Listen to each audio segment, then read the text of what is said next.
کل کی قرآن کے اندر آتا ہے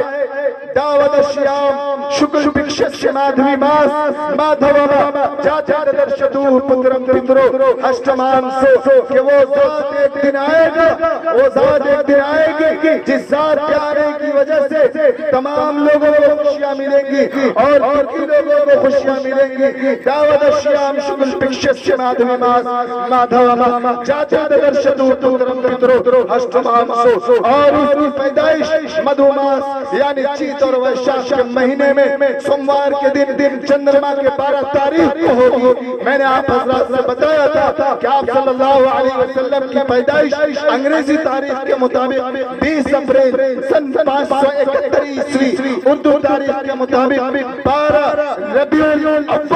12 ربیع الاول یعنی چاند کی تاریخ کے حساب سے یہ 12ویں تاریخ ہے اور اسی کا تذکرہ اس منتر کے اندر آیا ہے۔ دعوت الشیام شکل بکشش مادھوی ماس مادھوما جاتے درشدو پترم پترو ہشتمان سو کہ اس دھرتی پر وہ آخری نبی آئے گا جس کے آنے کی وجہ سے دکھی لوگوں کو خوشیاں ملیں گی اور اس کی پیدائش مدھوماس یعنی چیت اور ویشاخ کے مہینے میں سوموار کے دن 12 تاریخ کو صبح کے وقت ہوگی۔ چنانچہ آپ صلی اللہ علیہ وسلم کی پیدائش صبح کے وقت ہوگی اور اس منتر کے اندر کہا گیا کہ آپ کی پیدائش سے دکھی لوگوں کو خوشیاں ملیں گی۔ تو آپ دیکھیں کہ آپ صلی اللہ علیہ وسلم کے پیدا ہونے کی وجہ سے کتنے غمگسار لوگ تھے، کتنے دکھوں کے مارو لوگ تھے۔ اللہ رب العزت نے آپ صلی اللہ علیہ وسلم کی وجہ سے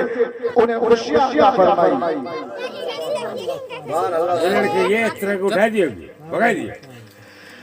آپ صلی اللہ علیہ وسلم کی وجہ سے بہت سارے لوگوں کو خوشیاں ملی۔ میرے بھائی آپ صلی اللہ علیہ وسلم کے آنے سے پہلے اس دنیا کے اندر عورتوں کا کیا مقام تھا؟ عورتوں کو کون سا درجہ دیا جاتا تھا؟ آپ صلی اللہ علیہ وسلم کے آنے سے پہلے اس دنیا کے اندر عورتوں کو باعث ذلت سمجھا جاتا تھا، عورتوں کو منحوس سمجھا جاتا تھا، عورتوں کے پیدا ہونے سے پہلے ہی انہیں زندہ زمین میں دفن کر دیا جاتا تھا۔ آپ صلی اللہ علیہ وسلم اس دنیا میں تشریف لائے اور آپ نے عورتوں کا حق ادا کیا۔ حضرت ابن عباس رضی اللہ تعالیٰ عنہ سے مروی ہے، وہ فرماتے ہیں کہ ایک مرتبہ ایک صحابی رضی اللہ تعالیٰ عنہ آپ صلی اللہ علیہ وسلم کے پاس تشریف لائے اور انہوں نے عرض کیا کہ یا رسول اللہ میں نے زمانہ جاہلیت کے اندر ایک بہت بڑا گناہ کیا ہے۔ آپ صلی اللہ علیہ وسلم نے فرمایا کہ وہ گناہ کیا تھا؟ تو انہوں نے کہا کہ میں نے بہت بڑا گناہ کیا۔ آپ نے پھر فرمایا یار بتا تو صحیح وہ گناہ کیا تھا؟ کیا تو نے زنا کیا؟ کیا تو نے کفر کیا؟ کیا تو نے چوری کر لی یا تم نے ڈاکہ ڈالا یا کسی کے اوپر ظلم کیا؟ وہ کہتا ہے نہیں بلکہ اس سے بھی بڑا گناہ ہے۔ اور وہ گناہ کیا ہے؟ آپ صلی اللہ علیہ وسلم پوچھ رہے تھے، آخر میں وہ صحابی عرض کرتے ہیں کہ وہ گناہ یہ تھا کہ آپ کی پیدائش سے پہلے، آپ کے مبعوث ہونے سے پہلے، آپ کے اس دنیا میں آنے سے پہلے ہم لوگ اپنی بیٹیوں کو باعث ذلت سمجھا کرتے تھے اور انہیں باعث مسرت نہیں سمجھتے تھے، لیکن آپ نے آ کر بتایا کہ وہ بیٹیاں باعث ذلت نہیں ہے بلکہ وہ بیٹیاں باعث مسرت ہے۔ آپ کے آنے سے پہلے میرے گھر ایک بچی پیدا ہوئی تھی اور میں نے اس وقت کا جو زمانہ تھا، اس وقت جس کے گھر میں بیٹی پیدا ہو جاتی تھی لوگ ان کا مذاق اڑاتے تھے۔ جب وہ چوک چوراہے پہ جاتے تھے تو لوگ ان کا مذاق اڑاتے تھے کہ آج تو تمہارے گھر بیٹی پیدا ہوئی ہے، تو شرم سے ان کا سر جھک جاتا تھا۔ اے یا رسول اللہ اس وقت میرے گھر میں ایک بیٹی پیدا ہوئی تھی، مجھے جب معلوم ہوا تو میں نے ارادہ کر لیا کہ اپنی اس بچی کو، اپنی اس بیٹی کو زندہ زمین میں دفن کریں گے۔ چنانچہ ہم جب گھر گئے اور ہم نے پتہ کیا کہ میں اپنی بیوی سے کہ میری بیوی وہ بچی کہاں ہے جو تم سے آج پیدا ہوئی ہے؟ وہ عورت کہنے لگتی ہے، یعنی کہ صحابی کی بیوی کہنے لگتی ہے کہ وہ بچی تو پیدا ہوتے ہی مر گئی، وہ بچی زندہ کہاں رہی؟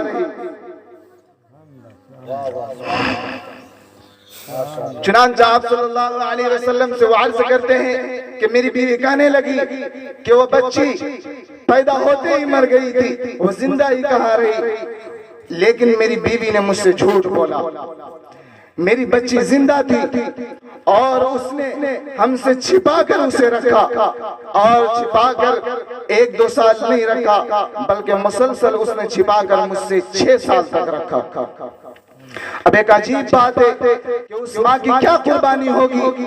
اور اس ماں کی کیا محبت و ممتا ہوگی جس نے اپنی بچی کو زندہ درگور ہونے سے بچانے کے لیے 6 سال تک اپنے اسی گھر کے اندر اپنی بیٹی کو اپنے شوہر سے چھپا کر رکھتے ہیں کہ کہیں ہمارے شوہر کی نظر ہماری بیٹی پر پڑ جائے اور اسے لے جا کر یہ زندہ زمین کے اندر دفن کر دے۔ چنانچہ وہ صحابی عرض کرتے ہیں کہ ایک دن ایسا ہوا کہ میں کھانے کے لیے بیٹھا ہوا تھا تو ایک بچی مجھے دیکھتی ہوئی دور سے محبت کی نگاہ سے وہ میری طرف بڑھتی ہے اور وہ مجھے بہت پیار سے دیکھتی ہے۔ جب میرے قریب آتی ہے تو میں اس کو دیکھتا ہوں، وہ مجھے دیکھتی ہے اور وہ کہنے لگتی ہے کہ ابا جان آپ میرے ابا جان ہیں، آپ میرے والد ہیں، آپ کی وجہ سے اس دنیا کے اندر مجھے جینے کا حق ملا ہے۔ وہ صحابی سوچنے لگتے ہیں کہ اے رسول اللہ، میرے ذہن میں یہ بات آئی کہ میری بچی تو کوئی نہیں تھی، بچی جو پیدا ہوئی تھی وہ تو زمین میں دفن، وہ تو مر گئی تھی اور اسے دفنا دیا گیا تھا، تو یہ بچی کہاں سے آ گئی جو کہہ رہی ہے کہ آپ ہمارے والد ہیں؟ چنانچہ وہ صحابی عرض کرتے ہیں کہ پھر میں نے اپنی بیوی سے پوچھا کہ یہ بچی کون ہے؟ تو میری بیوی نے بتایا کہ یہ بچی وہی ہے جو 6 سال پہلے میری کوکھ سے جنم لیا تھا، آج 6 سال کے بعد یہ بڑی ہو چکی ہے اور تمہارے سامنے یہ آئی ہے۔ اس کے ذہنوں کے اندر یہ بات آ گئی اور اس کے دل میں یہ بات آ گئی، اس کے ذہنوں کو شیطان نے قبضہ کر لیا اور اس کے ذہن میں یہ بات آئی کہ اب اس بچی کو زندہ نہیں رکھنا اور اس کے لیے مجھے کوئی انتظام کرنا ہے جس کی وجہ سے میری ذلت اور مجھ پر لگنے والا دھبا، مجھ پر لگنے والے داغ، مجھ پر لگنے والے الزامات ختم ہو جائیں اور لوگ مجھے برا نہ سمجھے۔ اور طریقہ انہوں نے یہ اپنایا تھا کہ ایک دن اپنی بچی کو ہم لے جائیں گے جنگل کی طرف، یا یہ کہیں گے کہ چلو آج تمہیں اپنے ماما کے گھر لے کر جانا ہے، اور اس کے لیے انہوں نے اچھے کپڑے پہنائے اور خوب اچھے سے انہوں نے آراستہ کیا اور خوب اچھے سے ان کی زیب و زینت اختیار کی۔ اس کے بعد پھر اپنی بچی کو اپنے کندھے پر بیٹھاتے ہیں، ایک طرف پھاوڑا لیتے ہیں اور دوسری طرف اپنی بچی کو بیٹھاتے ہیں اور جنگل کی طرف رخ کر دیتے ہیں۔ میرے بھائی جب اس وقت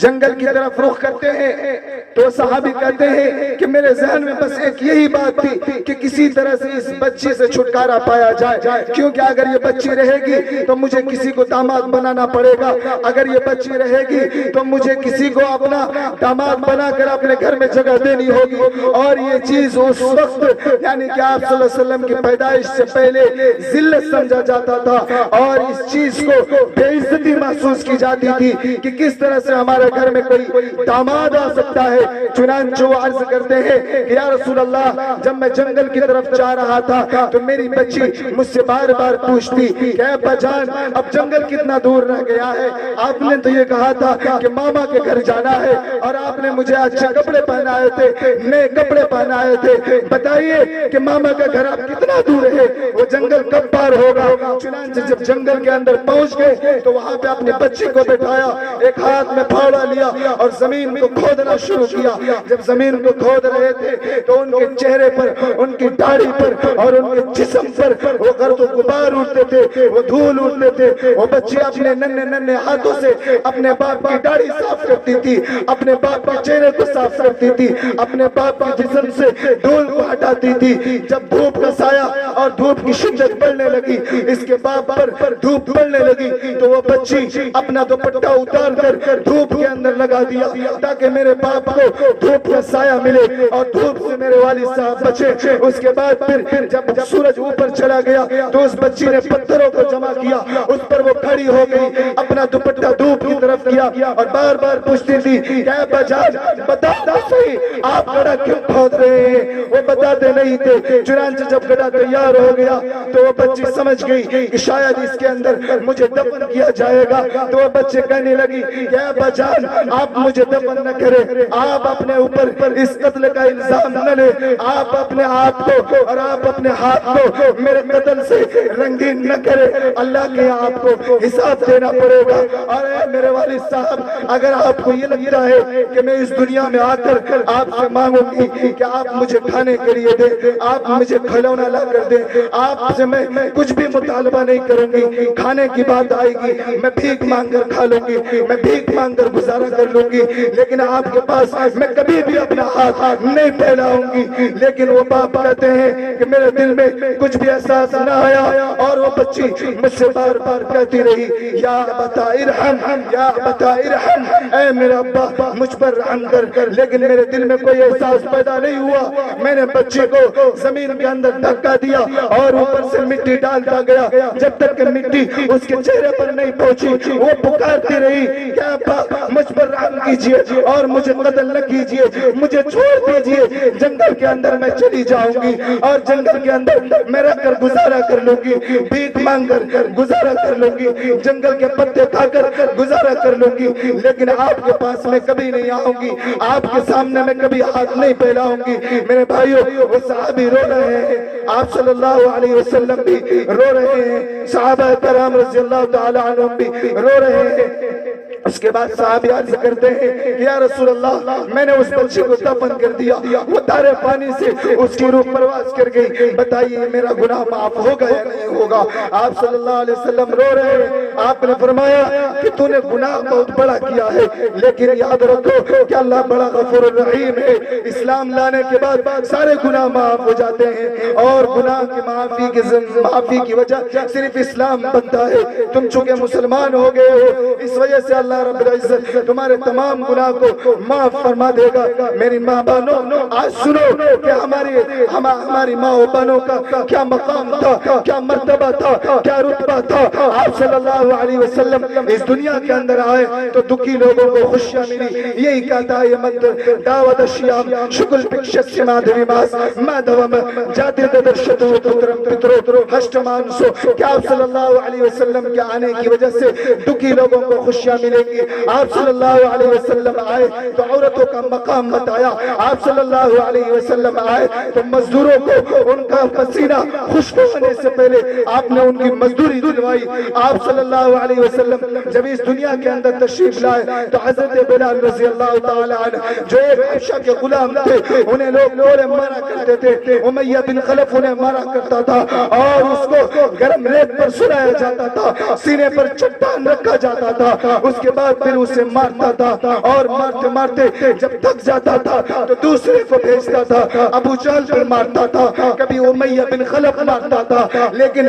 حضرت بلال رضی اللہ تعالی عنہ ایک اللہ کی صدا لگاتے تھے, احد احد کہا کرتے تھے, اللہ سے نہیں منہ موڑتے تھے. اس حالت میں بھی حضرت بلال رضی اللہ تعالی عنہ نے احد احد کی صدا لگائی تھی. آپ صلی اللہ علیہ وسلم کا اس جگہ سے گزر ہوتا ہے, آپ صلی اللہ علیہ وسلم نے حضرت بلال کو دیکھا, بڑا رحم آیا. حضرت ابو بکر سے فرمایا ابو بکر جاؤ اور بلال کو آزاد کرا لو. بلال ایک غلام حبشہ کا رہنے والا, چہرہ کالا کلوٹا, ان کی کوئی حیثیت نہیں تھی, لیکن حضرت ابو بکر صدیق رضی اللہ تعالی عنہ جاتے ہیں اور ایک بھاری قیمت دے کر حضرت بلال رضی اللہ تعالی عنہ کو آزاد کرواتے ہیں. تو میرے بھائی دیکھو, دکھی لوگوں کو آپ صلی اللہ علیہ وسلم کی وجہ سے خوشیاں ملی ہے. دعوت الشیام شکل پکشت مادھوی ماس مادھوم جاتے درشتو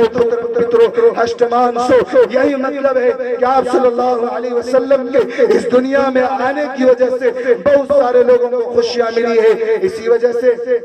کسی شاعر نے کہا ہے کہ آپ صلی اللہ علیہ وسلم کے اس دنیا میں آنے سے پہلے انسان تو تھے لیکن انسانیت نہیں تھی, جسم تھے احساس نہیں تھا, سر تھا تاج وقار نہیں تھا, زبانیں تھی صداقت نہیں تھی, سینہ تھا امانت نہیں تھی, ظلم تھا علم نہ تھا, جہالت تھی علم نہ تھا, ظلمت تھی ہدایت نہ تھی, پھول تھے خوشبو نہ تھی, چاند تھا چاندنی نہ تھی، رہزن تھے، رہبر نہ تھے، بے بس تھے، چارہ گر نہ تھے، عدالتیں تھی، عدل نہ تھا، منصف تھے، انصاف نہ تھا، کعبہ تھا، سجدہ نہ تھا، مسجود تھا، ساجد نہ تھے، معبود تھا، عابد نہ تھے، ابو بکر تھے، صدیق نہ تھے، عمر تھے، فاروق اعظم نہ تھے، عثمان تھے، ذی النورین نہ تھے، علی تھے، حیدر کرار نہ تھے، عبد الرحمن بن عوف تھے، عشر مبشرہ میں سے نہ تھے، امیر معاویہ تھے، کاتب وحی نہ تھے، ابن عباس تھے، مفسر قرآن نہ تھے، ابن مسعود تھے، محدث اعظم نہ تھے، ابو ہریرہ تھے، حافظ الحدیث نہ تھے، حمزہ تھے، سید الشہداء نہ تھے، حنظلہ تھے، غسیل الملائکہ نہ تھے، بلال تھے، لیکن مؤذن رسول نہ تھے۔ یا آپ صلی اللہ نعرہ تکبیر،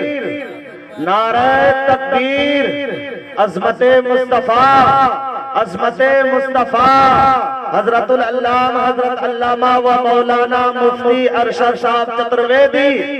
نعرہ تکبیر۔ بہت ماشاءاللہ، سبحان اللہ۔ بھائیو میک نے میرا ساتھ نہیں دیا، اس وجہ سے آواز کچھ ڈاؤن ہو گئی ہے،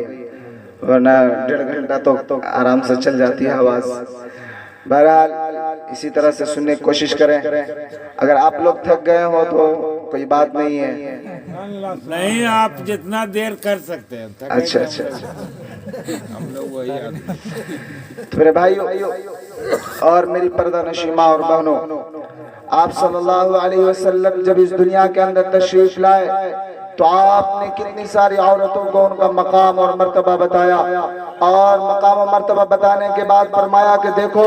تمہارا مقام پہلے یہ تھا کہ تم زمانہ جاہلیت کے اندر بے پردہ ہو کر گھوما کرتے تھے، لوگ تمہاری عزت نہیں کیا کرتے تھے، تم زمانہ جاہلیت کے اندر بے آبرو تھی، تمہاری کوئی حیثیت نہیں تھی، زمانہ جاہلیت کے اندر تمہاری کوئی عزت نہیں تھی، آ کر کے آپ صلی اللہ علیہ وسلم نے عزت دلائی۔ میرے بھائی ایک بات میں آپ سے پوچھوں کہ عزت کس چیز کی ہوتی ہے؟ آپ کے پاس ایک چپل ہے اور ایک سونے کا ٹکڑا ہو، بتائیے آپ کس کو انواری میں بند کر کے رکھیں گے، سونے کے ٹکڑے کو یا اس چپل کو جو آپ پیروں میں پہنا کرتے ہیں؟ یقیناً جواب یہی ہوگا کہ سونے کے ٹکڑے کو ہی ہم انواریوں میں بند کر کے رکھا کرتے ہیں۔ سب سے پہلے تو گھر کا دروازہ ہوتا ہے کہ گھر کے دروازے کے اندر، اور گھر کے دروازے کے اندر انواری، انواری کے اندر بھی ایک خانہ ہوتا ہے اور سب کی چابیاں لگائی جاتی ہے۔ کیوں؟ اس لیے کہ سونا بڑا قیمتی چیز ہے، اسے ہم باہر نہیں رکھ سکتے۔ آپ صلی اللہ علیہ وسلم نے فرمایا کہ دیکھو عورت بڑی قیمتی چیز ہے، یہ پردے میں رہنے کی چیز ہے، یہ باہر گھومنے کی چیز نہیں ہے۔ اذا پشیشرمو پرے سنترام پادکر حرمات کاشیل کر درشن نشدھی برہما بیوہیتا۔ قرآن کہتا ہے وَلَا تَبَرَّجْنَ تَبَرُّجَ الْجَاهِلِيَّةِ الْأُولَى وَأَقِمْنَ الصَّلَاةَ وَآتِينَ الزَّكَاةَ وَأَطِعْنَ اللَّهَ وَرَسُولَهُ۔ دوسری جگہ کے اندر قرآن کہتا ہے قُلْ لِلْمُؤْمِنَاتِ يَغْضُضْنَ مِنْ أَبْصَارِهِنَّ وَيَحْفَظْنَ فُرُوجَهُنَّ وَلَا يُبْدِينَ زِينَتَهُنَّ إِلَّا لِبُعُولَتِهِنَّ إِلَّا مَا ظَهَرَ مِنْهَا۔ میرے بھائیو قرآن کے اندر بھی حکم آیا کہ پردہ کرو، اپنی نگاہوں کو نیچی رکھو، اپنے فرجوں کی حفاظت کرو، اپنے شرمگاہوں کی حفاظت کرو۔ وَلَا تَبَرَّجْنَ تَبَرُّجَ الْجَاهِلِيَّةِ، زمانہ جاہلیت کی طرح اپنے گھروں سے نہ نکلا کرو بلکہ تم پردے کے اندر رہا کرو۔ وَأَقِمْنَ الصَّلَاةَ، نماز قائم کرو، وَأَقِمْنَ الصَّلَاةَ وَآتِينَ الزَّكَاةَ، زکوٰۃ ادا کرو،